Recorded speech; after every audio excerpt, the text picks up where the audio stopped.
Hello दोस्तों, मैं नीतीश कुमार आप लोग को बहुत बहुत स्वागत करता हूँ मनविता अकेडमी पर। तो हम लोगों ने मॉडर्न इंडिया का यानी आधुनिक भारत का जो पहला क्लास था और पहला चैप्टर था पूर्वावलोकन के अनुसार उसको हम लोगों ने खत्म कर दिया था। अब दूसरा जो इसका चैप्टर है उसी को हम लोग लेकर आ रहे हैं। तो ईस्ट इंडिया कंपनी से रिलेटेड है, तो उसी को लेकर हम लोग आ रहे हैं और ये दूसरा इसका चैप्टर है और पॉलिटी का रहेगा। और इसका स्पीडी का जो एक बार मैंने देखा है कि करंट अफेयर तो स्पीडी से भी अच्छा खासा लड़ता है। सबका अपना अलग अलग पढ़ने का व्यू होता है। मैं स्पीडी से पढ़ता हूँ और नहीं तो ज्यादातर एक परीक्षा वाणी करके या परीक्षा मंथन करके आता है, तो उसका जो करंट अफेयर आता है उससे भी मैं पढ़ता हूँ। और सबका अपना अलग अलग व्यू होता है। कोई एडिटोरिया बोलता है तो कोई मंथली पढ़ता है, जैसे प्रतियोगिता दर्पण एसपीडी का मंथली पढ़ता है, 24 जन का, दृष्टि का, हर किसी का। तो जो आपको अच्छा लगे उसको पढ़िए।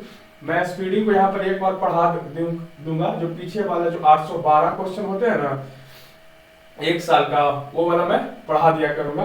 मतलब एग्जाम से 5 दिन पहले मैं उसे पढ़ा दिया करूंगा, या रेगुलर 100 क्वेश्चन को उठाकर पीडीएफ के माध्यम से मैं उसे यहाँ पर ही पढ़ा दिया करूंगा। तो ये जो आधुनिक भारत का दूसरा चैप्टर है उसको हम लोग शुरू करते हैं। चलिए शुरू करते हैं क्वेश्चन नंबर 1 से।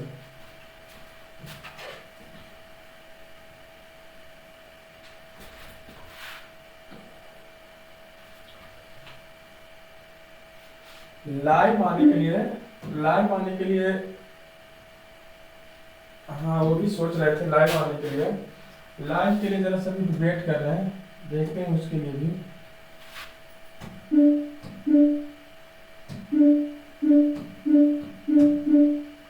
चलिए क्वेश्चन, हाँ ईस्ट इंडिया कंपनी,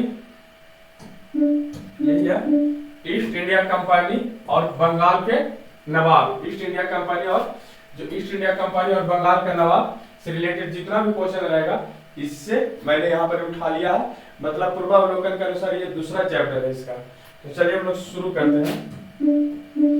कह रहा है कि निम्नलिखित में से कौन एक मुगल सम्राट द्वारा नियुक्त बंगाल का अंतिम गवर्नर था। कह रहा है कि निम्नलिखित में से कौन एक मुगल सम्राट द्वारा, मतलब मुगल सम्राट द्वारा जो बंगाल का जो नवाब नियुक्त किया गया था मुगल सम्राट के द्वारा, वह कौन था। बंगाल का अंतिम गवर्नर था सरफराज खान या अलीवर्दी खान या मुर्शिद कुली खान या शुजाउद्दीन मोहम्मद खान। इसका सही उत्तर होगा वह मुर्शिद कुली खान। मतलब निम्नलिखित में से कौन एक मुगल सम्राट द्वारा बंगाल का नवाब का, बंगाल का अंतिम गवर्नर, मानो जो देखभाल के लिए बंगाल को एक मुगल सम्राट के अंदर जो होता था, मुगल सम्राट का जब राज था सफल, तो उसने बंगाल के नवाब के रूप में अंतिम रूप में किसको अथी किया था, तो अंतिम रूप में उसने मुर्शिद कुली खान को क्या किया था, गवर्नर बनाया था। ऐसे इससे पहले इसको मोहम्मद राजा खान को बनाया था सबसे पहले, और बिहार के लिए सिताब राय को बनाया था। बिहार के लिए किसको, सिताब राय को बनाया था। तो अलीवर्दी खान नहीं, मुर्शिद कुली खान, इसी ने जो सिराज का जो नाना हो, इस साइड पर नाना हो सिराज का, नवाब सिराजुद्दौला का। इसका सही उत्तर क्या होगा, बी।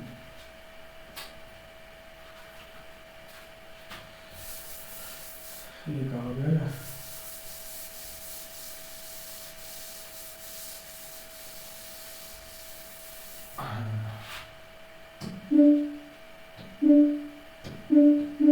सही। मुगल बादशाह द्वारा नियुक्ति बंगाल का अंतिम सूबेदार कौन था। मुगल बादशाह द्वारा नियुक्त बंगाल का अंतिम सूबेदार कौन था। यहाँ पे ज्यादा मात्रा इस कारण से ये चमकता भी है, लगता देखना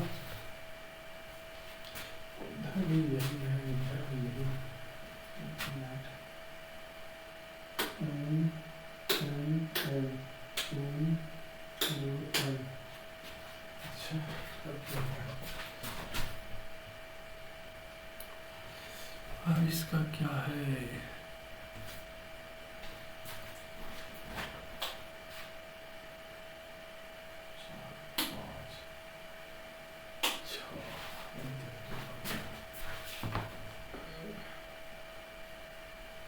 चलिए इस पर आज करके देखते हैं।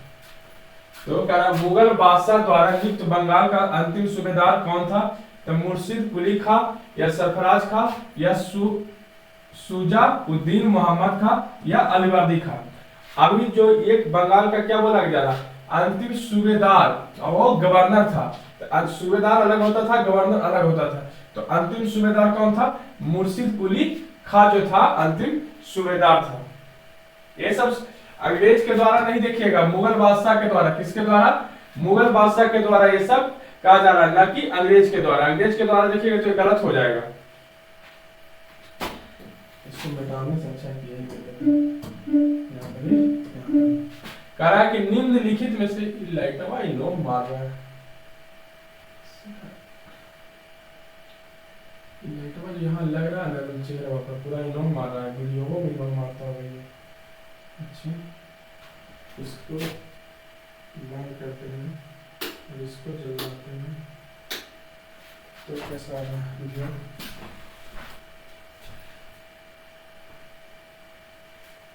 चलिए देखते हैं। कह रहा है कि निम्नलिखित में से कौन सा आ रहा है कि नहीं बल्कि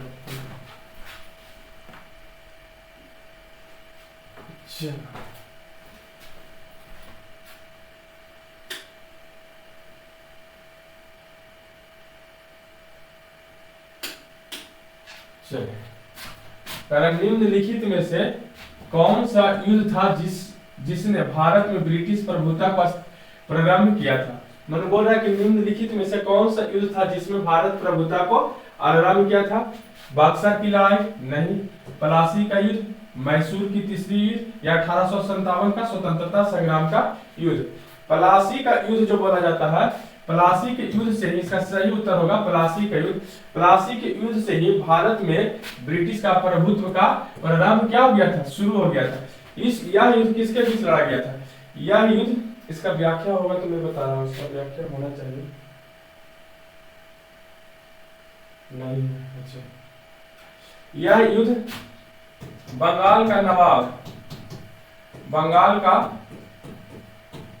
नवाब सिराज के साथ और ब्रिटिश सेना के साथ हुआ था, ब्रिटिश के साथ।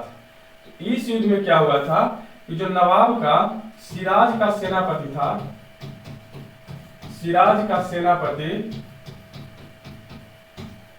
मीर जाफर, कौन था? मीर जाफर।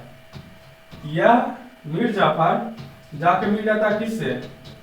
क्लाइव से, जो ब्रिटिश का क्या होता है?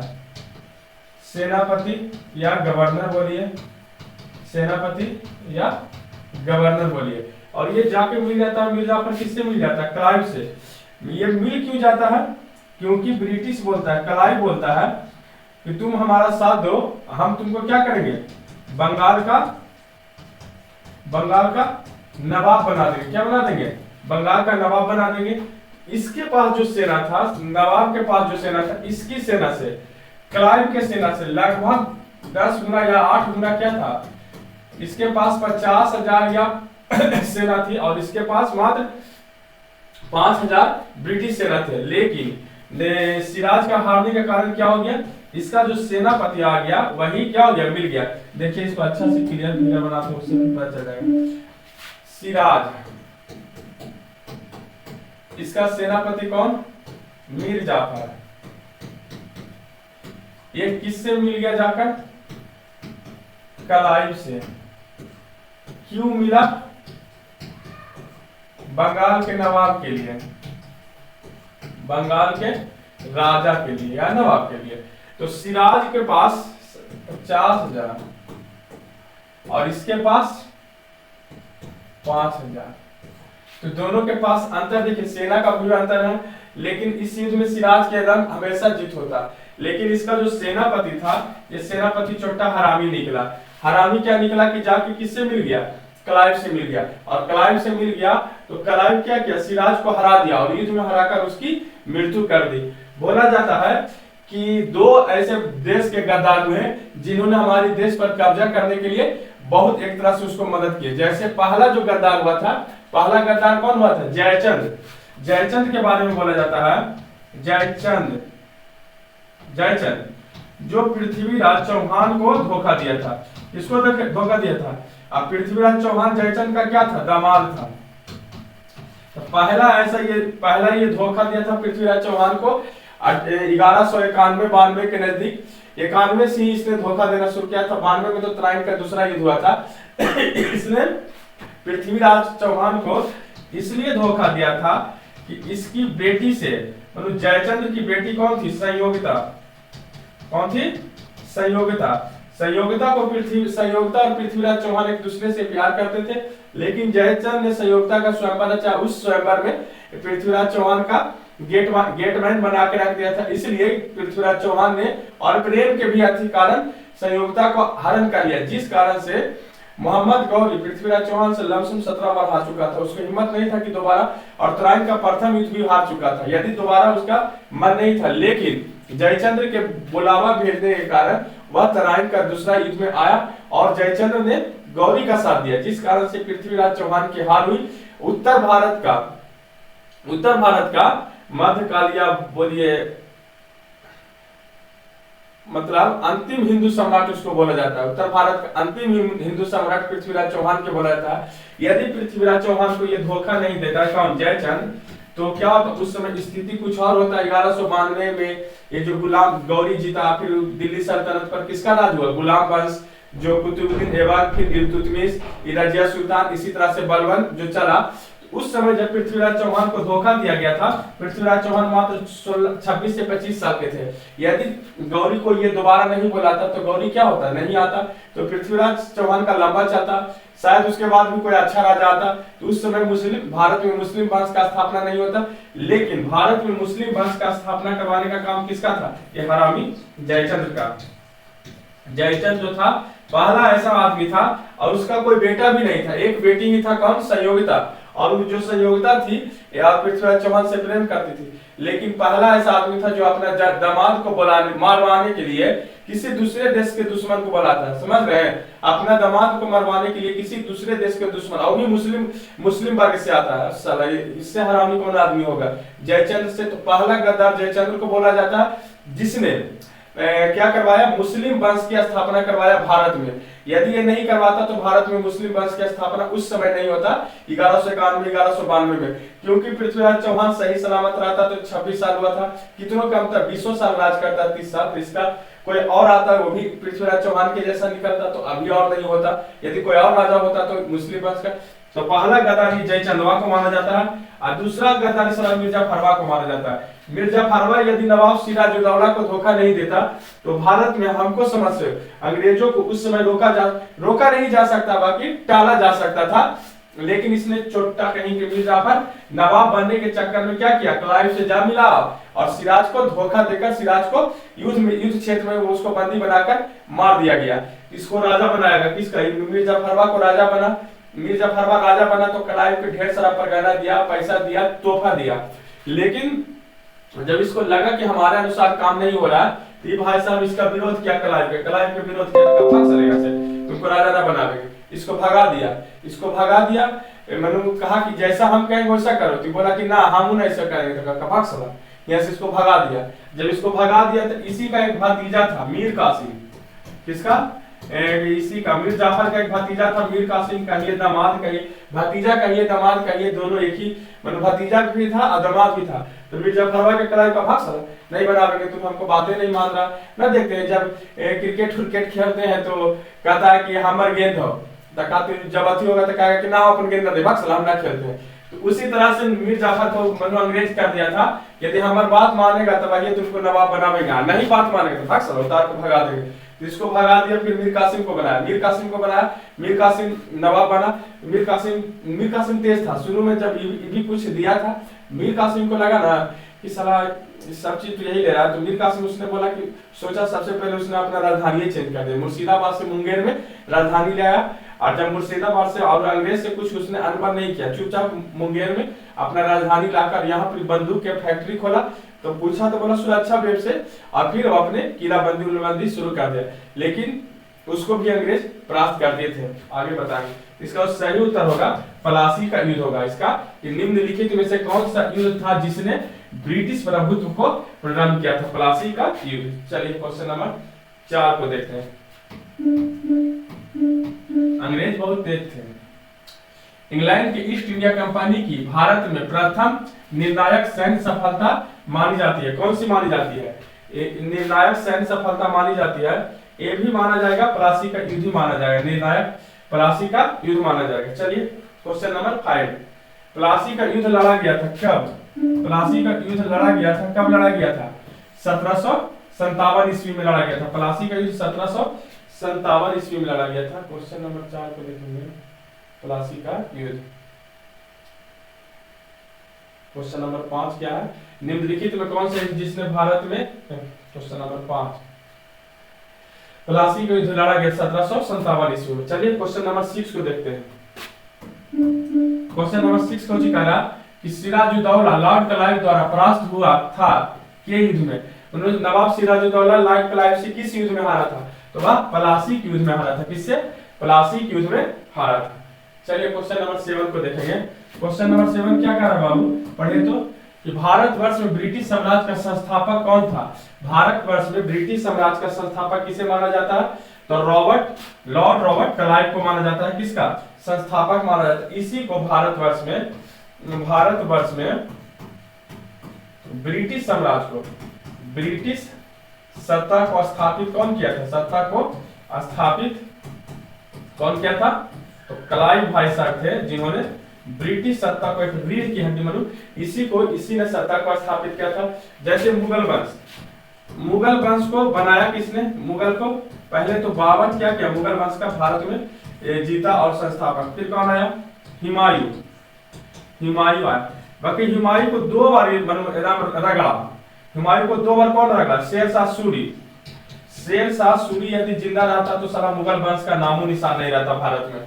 शेरशाह सूरी यदि जिंदा रह जाता, लेकिन वो भी साला एक लड़की के नर्तकी के चक्कर में मारा गया। कालिंजर की किला पर जब हमला किया, वहां एक नर्तकी था, उस नर्तकी के चक्कर में वो मारा गया। यदि वो नर्तकी के चक्कर में नहीं मरता ना, तो जब उस पर कालिंजर की किला पर वो तोप बिगा था, तो वहां से जो रिटर्न हुआ और गोला बारूद के बगल में वही था, वही जो रिटर्न हुआ ना, तो उसी से झुलस कर गद्दी पर मनुष्य सो गया। मतलब ये रिटायर हो गया। खिलाड़ी फील्ड में चोट लगा तो क्या हो जाता है? जाके बैठ जाता है। तो ये रिटायर हो गया, सो रहा था, लेकिन अंतिम मरने से पहले इसको पता चल जाता है कि हम कालिंजर को किला भी जीत जाते हैं। उस साला छोकड़िया के लिए लड़ रहा था, लड़की के लिए, वो लड़की को भी बोला जाता है कि चलिए हम जीत गए। उसी कालिंजर की किला के जीत के बाद ये शेरशाह सूरी मर जाता। नहीं तो शेरशाह सूरी रहता तो हुमायूं को हिम्मत नहीं था कि वह भारत में तिवारा जाए। 2 बार भाई साहब को लपेट के मारा था। एक पहला युद्ध हुआ था तो उसमें तो छोड़ दिया था, तो छोड़ा क्या था कि उसमें भी वो भागा था। दूसरा जो युद्ध हुआ था जब बंगाल से ये दिल्ली से बंगाल जा रहा था लड़ने, तो शेरशाह के बारे में बोला जाता है। शेरशाह के बारे में बोला जाता है कि शेरशाह में दोनों ऐसा, ये पहला ऐसा व्यक्ति बोला जाता है कि इसमें लोमड़ी जैसा चालाकता थी। लोमड़ी जैसा क्या था? चालाक था। और शेर जैसा क्या था? ताकत था। इसमें शेर जैसा ताकत था। पहला ऐसा ये राजा था जिसमें दोनों गुण था, लोमड़ी जैसा चालाक और शेर जैसा ताकतवर था। इसका परिणाम इसमें दिया था जब ये हुमायूं जा रहा था लड़ाई करने के लिए, कहाँ? बंगाल में।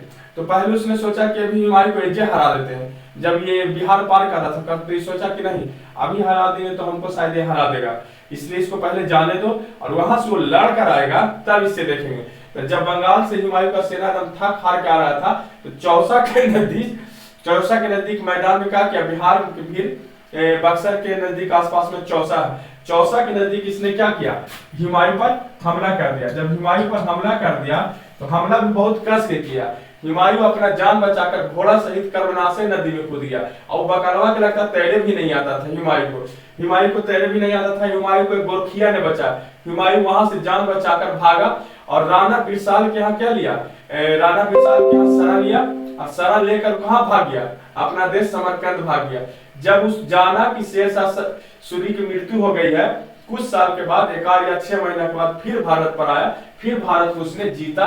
तब जाकर उसका सीढ़ी पर गिरने से उसकी क्या हो जाती है? मृत्यु हो जाती है। तब उसका एक बहुत अच्छा वफादार, मतलब जो सोचिए कितना मौका मिलते उस समय तख्ता को पलट कर देता था। उसका एक वफादार था बैरम खान। जो बैरम खान का नाम हम लोग सुनते हैं, फिल्म में दिखाया जाता है जोधा अकबर बैरम खान, ये एक नंबर का वफादार इसको बोला जाता है। इसने तख्ता पलट नहीं किया, इसने मुगल वंश का संरक्षक बनकर इसने हेमू को मारा। जो हेमू वो विक्रमादित्य का उपाधि लिया था, हेमू को मार के फिर से दोबारा दिल्ली के गद्दी पर मुगल वंश का स्थापना किया दोबारा। तो उसी में यही हम बता रहे थे कि ब्रिटिश साम्राज्य का संस्थापक किसे माना जाता है, तो रॉबर्ट क्लाइव का। इतना बात आपको बताने के लिए अब मुगल, इतना बात इसलिए बताएं कि मुगल का संस्थापक, वास्तविक संस्थापक, तो वास्तविक संस्थापक किसको माना जाता है जानते हैं, समझते हैं? यह संस्थापक जो था कौन था, अकबर को माना जाता है। किसको? अकबर को माना जाता है। एक तरह से इसको भी हम मान सकते हैं, बाकी इसका कोई जिक्र नहीं है। बैरम खान ने दोबारा क्या किया था, पानीपत का द्वितीय युद्ध जो लिखा जाता है, बैरम खान नहीं लिखा जाता है, अकबर और हेमू के बीच लड़ा गया था, ये लिखा जाता है। चलिए हम लोग क्वेश्चन नंबर 7-8 की ओर चलेंगे। क्वेश्चन नंबर 8 क्या कह रहा, हम जाते हैं जी। निम्नलिखित में से किसे स्वर्ग से उत्पन्न सेना नायक कहा गया? अरे साला, निम्नलिखित में से किसे स्वर्ग से उत्पन्न सेना नायक कहा गया? किसको, मतलब कौन था यार जो स्वर्ग से उत्पन्न सेना नायक बोला गया था? अभी हमें लगता है किसे, अल्बुकर्क, फ्रांसीसी डुप्ले, रॉबर्ट क्लाइव या लॉर्ड कॉर्नवालिस को। रॉबर्ट क्लाइव को ही क्या बोला गया था, स्वर्ग से उत्पन्न सेना नायक, बहुत चतुर। इसके पास, क्लाइव के पास दोनों चीज था, एक कुशल सेनापति भी था, कुशल सेनापति भी था, इसके बारे में बोला जाता है। और कुशल ये भाई साहब राजनीतिज्ञ थे, कुशल ये राजनीति भी करता था, राजनीतिज्ञ थी, राजनीतिज्ञ। तो इसी को क्या बोला जाता है, स्वर्ग से उत्पन्न सेना नायक किसको बोला जाता है, तो रॉबर्ट क्लाइव के बोला जाता है। चलिए क्वेश्चन नंबर 9 को देखते हैं। क्वेश्चन नंबर 9 क्या कर रहा है, क्वेश्चन नंबर 9 कह रहा है कि प्लासी का मैदान कहां पर स्थित है? प्लासी का मैदान, प्लासी का युद्ध जो है वह कहां पर स्थित है, तो वह बिहार नहीं बंगाल में स्थित है, उड़ीसा नहीं आंध्र प्रदेश नहीं, पश्चिम बंगाल में स्थित है। क्वेश्चन नंबर 10 को देखेंगे। क्वेश्चन नंबर 10 क्या कह रहा है, देखिए क्वेश्चन नंबर 10 कह रहा है कि निम्नलिखित में से किसने अपनी राजधानी मुर्शिदाबाद से मुंगेर स्थानांतरित किया था? यही भाई साहब थे जो मुर्शिदाबाद से कहा अपना राजधानी को चेंज किए थे। कौन थे? मीर कासिम था। मीर कासिम जो था यही था जो तेज बना था। पहले क्या किया कि मिर्जा फरवा को हटा के बोला क्लाइव प्रभासला हमारे अनुसार काम नहीं करते तो तुमको ही घर से एक नवाब बना रहे, किसको, तो तुम्हारा दामाद भी है और तुम्हारा भतीजा भी है, किसको, तो मीर कासिम को राजा बनाया, नवाब बनाया बंगाल के। तो ये भी जब वहां पर क्या किया, चुंगी व्यापार को लाया, मतलब मुक्त व्यापार को जब लागू किया ना, और भारतीय वाला पर कर लेता था और अंग्रेजों वाला पर कर नहीं लेता था, इससे नवाब को घाटा होने लगा। जब नवाब को घाटा होने लगा तो नवाब ने दूसरा उपाय अपनाया, इसने अपनी मुर्शिदाबाद से राजधानी को हटाकर मुंगेर कर दिया। मुंगेर में इसने पूछा जाएगा कि बंदूक, राम, कट्टा उट्टा सब, बंदूक बनाने का फैक्ट्री कौन खोला था, बंदूक का फैक्ट्री कौन खोला था, तो मीर कासिम। मीर कासिम, मीर कासिम कहां पर ही, मुंगेर में। मतलब पहला दम फैक्ट्री कहां खोला था, दम सारा कट्टा उट्टा बनाने का, बंदूक बंदूक बनाने का पहला फैक्ट्री बंदूक का कहां खोला था, मीर कासिम मुंगेर में खोला। अंग्रेज बोला था, बोला सुरक्षा हेतु हम लोग काम कर रहे हैं, जरा मना हल्का उल्का बनाते हैं, ज्यादा नहीं बनाते हैं। जिस तरह से हिटलर को जब बोला गया, जब हिटलर अपना क्या एयरफोर्स का निर्माण कर रहा था, तो बोला गया कि अंग्रेज लोग बोला कि कितना क्यों कर रहे हो, तो कहा सुरक्षा के लिए हम लोग कर रहे हैं, ज्यादा नहीं। तो कहा कितना करें, तो अंग्रेज ने बोला ज्यादा नहीं, 30% पहले बनाना, 30% सुरक्षा के लिए बनाओ। हिटलर बोला 30% तो बना सकते हैं ना, तो बोला हाँ। जब अंग्रेज, हिटलर 30% क्या 40-50 बना लिया होगा, फिर अंग्रेज ने माना क्या, तो बोला कि नहीं मानेंगे, तो बोला नहीं मानोगे, तो बोला ना मानेंगे, तो क्या करोगे, तो हिटलर बोला कि चलो एक हाथ मनो, हिटलर उससे क्या, फिर हिटलर बोला कि चलो ठीक है आमने सामने आ जाओ, तो आमने सामने फिर लड़ाई करने के लिए। तो यही जो मुर्शिदाबाद से मुंगेर किया गया था, तो मीर कासिम बना सुरक्षा के लिए बना रहे हैं, लेकिन फिर आगे चल के अंग्रेज ने इसके खिलाफ क्या किया, कार्रवाई किया था।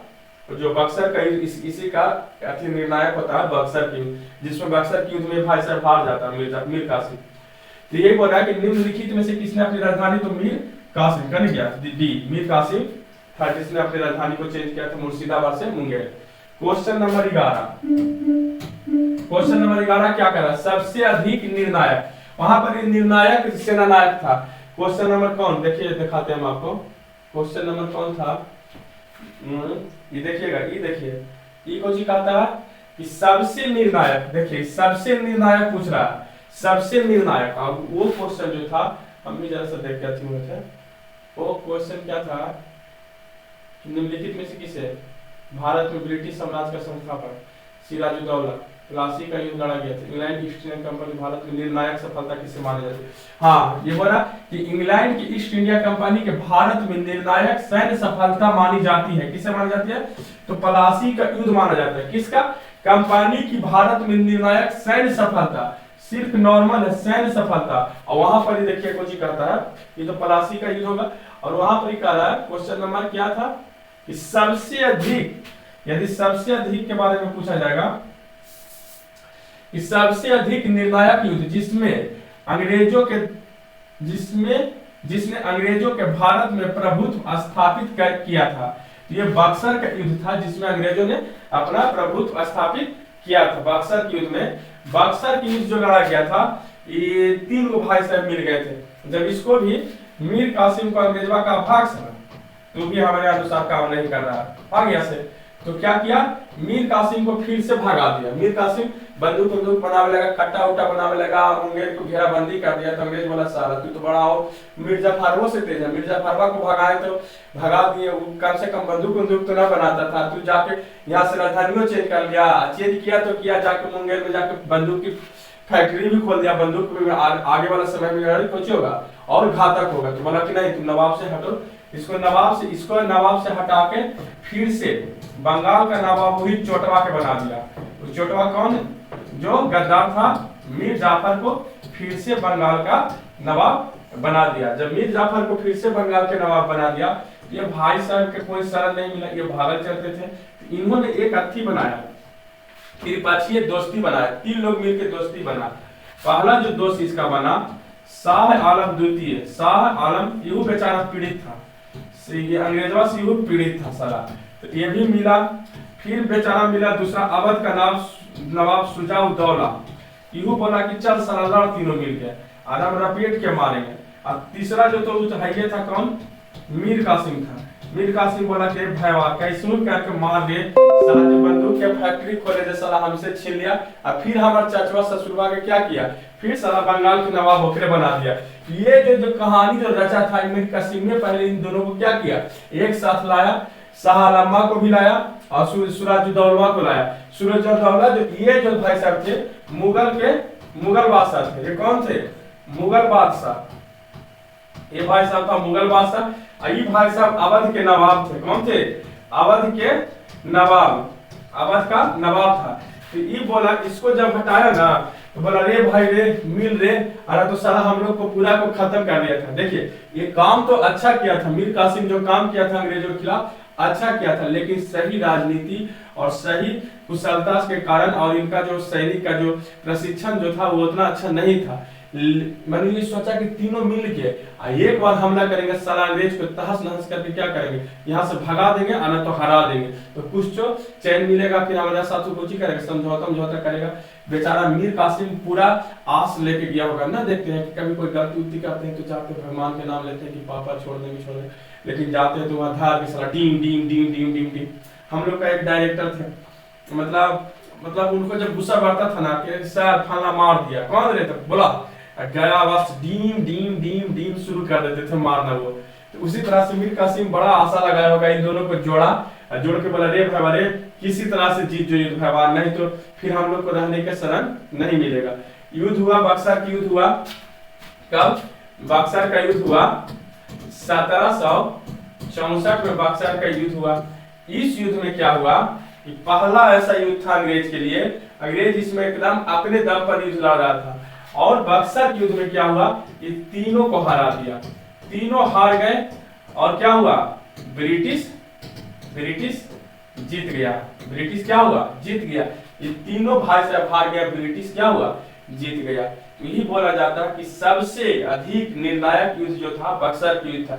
इस युद्ध जो प्लासी का युद्ध था उससे तो पूरा बंगाल पर उसने कब्जा कर लिया और कुछ भारत का हिस्सा भी कब्जा करने में वो युद्ध का और अथी हुआ, निर्णायक हुआ। और उस युद्ध के बाद बहुत सारा धन मिला, लेकिन जब बक्सर की युद्ध जीता, इससे अब अंग्रेजों का वर्चस्व बहुत ज्यादा बढ़ गया था, क्योंकि एक साथ इसने 3 शक्तियों को हराया था, और भी भारत के सबसे बड़े बड़े शक्तियों को। मुगल शासक शाह आलम द्वितीय को हरा दिया, अवध का नवाब सुजाउद्दौला को हरा दिया।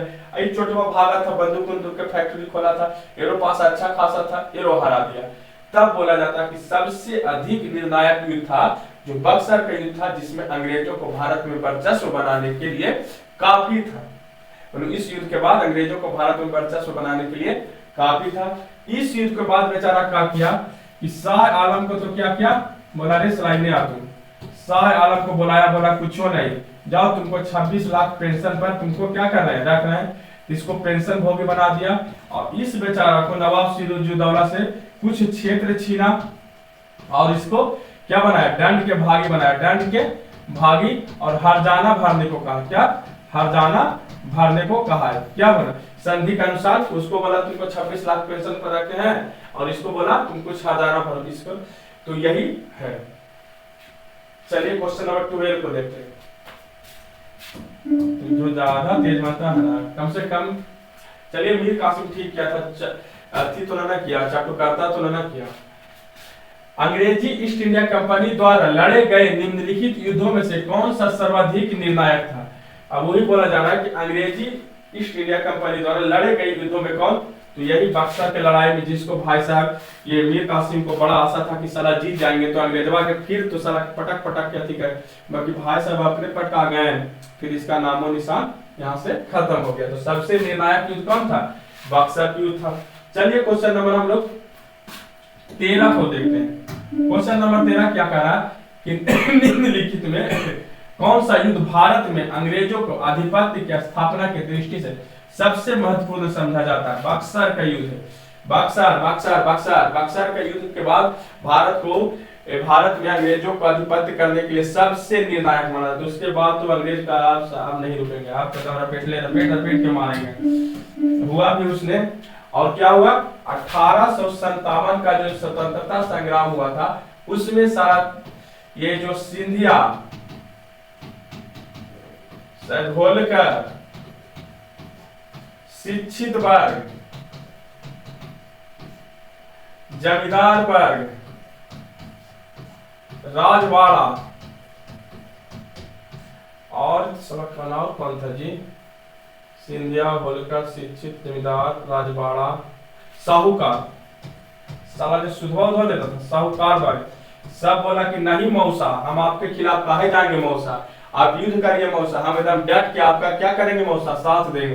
तो वही कैनिंग बोलता है, लॉर्ड कैनिंग क्या बोलता है, देखिए कुछ कहा बक्सर युद्ध के समय, 13 नंबर क्वेश्चन कुछ कहता है कि कौन सा युद्ध आधिपत्य की स्थापना की दृष्टि से सबसे महत्वपूर्ण समझा जाता है, तो ये बक्सर के। लेकिन यहाँ पर यदि ये सब जीत जाता तो कुछ और समीकरण हो सकता था। तो ये 1857 में सिंधिया, होलकर, शिक्षित, ये सब इसको मिलकर सहायता किया। कैनिंग बोलता है कि ये सब हमारा सहायता नहीं करता, हम लोग सलाह करने बह जाते, इंग्लैंड पहुंचते भी कि ना पहुंचते, कौन नदी में बह जाते कोई पता नहीं चला। ये सब हमारा बेटवान क्या किया, एकदम बांध की तरह काम किया, बोला मौसा को एकदम सुरक्षा दिया, ऐसा बेटवान हमारा बांध की तरह काम किया। इस साल तो एकदम सुध लगाता था, तो सोचा अंग्रेजवाद लगान उगान मांगता है तो सुधवा लेवे तो हमारे पास आता है, जमीन के रखता है तो इस सुध तसला। राजवाड़ा वर्ग डर गया कि हमारा सारा जमीन छीन लेगा। ये भी जमींदार वर्ग तो यूं सारा लगाने तगाने खाता था। शिक्षित वर्ग भी वही पढ़ाई तढ़ाई को लेकर मनुष्य उभर किया कि अंग्रेज को क्या करिए, सहायता किए, और यूं सब डर गया, सिंधिया, होलकर भी डर गया। चलिए क्वेश्चन नंबर 14 को देखते हैं। सब सारा डायरी किया था।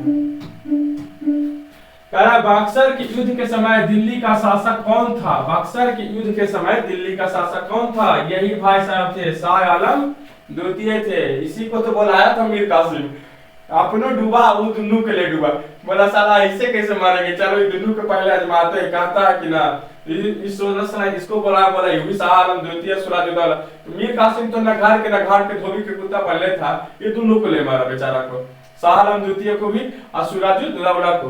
मीर कासिम को वहां से नवाब बना हटा से निकाल दिया था, तो मीर कासिम इन दोनों से सहायता मांगा। कि चल भेवला रे बड़ी सलाह अथी के बेचैन के ले सला हमरा हटा के हमर चचवा के फिर से बना दिया। बड़ा दुख के बात है, लालो भैवा तीनों मिलकर लड़ेंगे तो कुछ हो जाएगा, जीत जाएगा, लेकिन साला समीकरण उल्टा हो गया और तीनों के तीनों हार गए, अंग्रेज जीत गया। क्वेश्चन नंबर 15, क्वेश्चन नंबर 15 क्या कह रहा है? बक्सर की लड़ाई के समय बंगाल का नवाब कौन था? बक्सर की लड़ाई के समय बंगाल का नवाब कौन था? नजमुद्दौला। उसको हटाकर बनाया था। हाँ, तो 1764 में जो कौन था जी? मीर जाफर था जी, मीर जाफर था, नजमुद्दौला नहीं था। कौन था? मीर जाफर। कासिम को तो यहाँ हटाकर मीर जाफर को बनाया था ना, कासिम को नवाब से हटा दिया, बोला कि नहीं, किसको बनावेंगे? मीर जाफर को। मीर जाफर कम से कम गद्दारी तो ना किया था, वो खाली हमारी बातें ना माना था, चलते हटा दिए थे।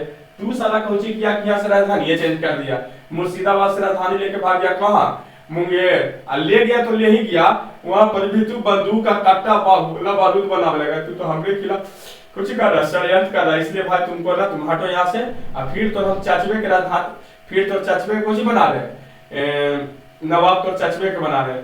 तो बक्सर की युद्ध के समय बंगाल का नवाब कौन था? एक चचवा मीर जाफर। जो बोला जाता है देश का पहला गद्दार मीर जाफर जयचंद, दूसरा गद्दार कौन? मीर जाफर। हम लोग एक शायरी बोलते थे कि ना हमें जयचंद और मीर जाफर जैसा गद्दार चाहिए, हमें भगत सिंह, सुखदेव, चंद्रशेखर आजाद जैसे हमें क्या चाहिए? वीर पुरुष चाहिए, जो अपने देश के लिए हंसते हंसते फांसी चढ़ गए थे। भगत सिंह, भगत सिंह चाहते तो वहां से भाग जाते, लेकिन भगत सिंह ने अरेस्ट होना चाहा, क्योंकि वो मरना पहुंचू। हाँ